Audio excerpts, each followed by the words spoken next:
barulah mereka turut pergi. Kenapa? Kerana takut nak mengubah adat hak jahat kepada baik, tak boleh, tak mau.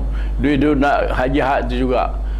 Jadi kalau kita tak tahu pekerjaan jahiliah, tak tahu kita yang mana Islam.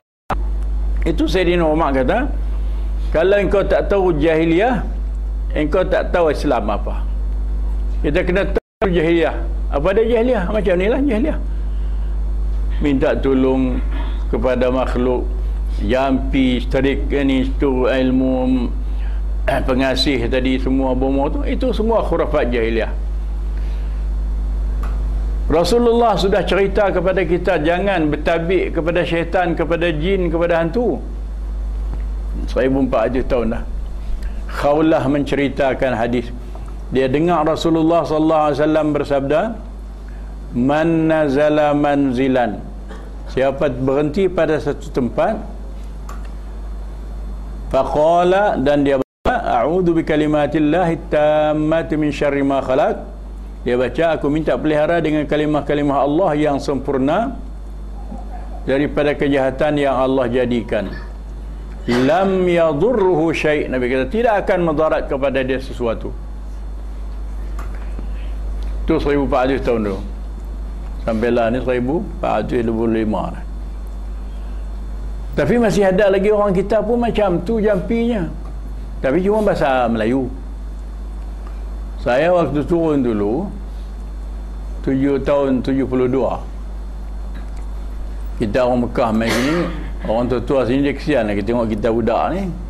Dia kata nak jemerang kampung ni, pergi ke kampung satu lagi tu tengah padang tu, nak masuk kampung bawah satu lagi tu ada pokok besar. Di situ dia kata nak haji kena bertabik dah. Tabik mana? Dia suruh tulis, kita pun tulis. Ingat, hafal sampai sekarang, ingat. Assalamualaikum Datuk Petera Bumi di sini. Anak cucu tak kerti bahasa. Minta ampun, minta maaf. Salah silih sikit banyak, jangan ambil salah.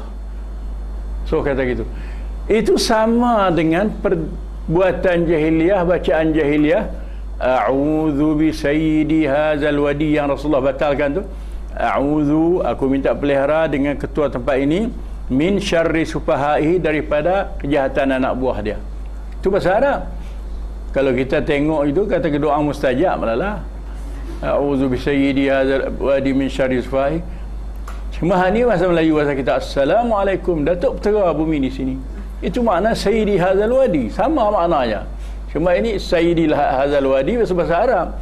Bahasa kita Datuk Petera Bumi di sini. Datuk Petera Bumi nanti apa? Nanti jin tu lah. Hatu tu. Pasal apa masih ada? Pasal tak baca hadis, tak baca sunnah Nabi. Kerana itu banyak bertambun khurafat masih ada, tak hilang kerana tak dapat dibuang, kerana tak tahu. Dia duk kata, nak buang buat apa ni? Tok Guru pun buat, dia kata. Tok Guru pun raksi, anak dia nak menikah pun dia raksi, tengok. Takkan aku tak boleh buat. Jadi kebanyakan hujah tu naik kat Tok Guru lah.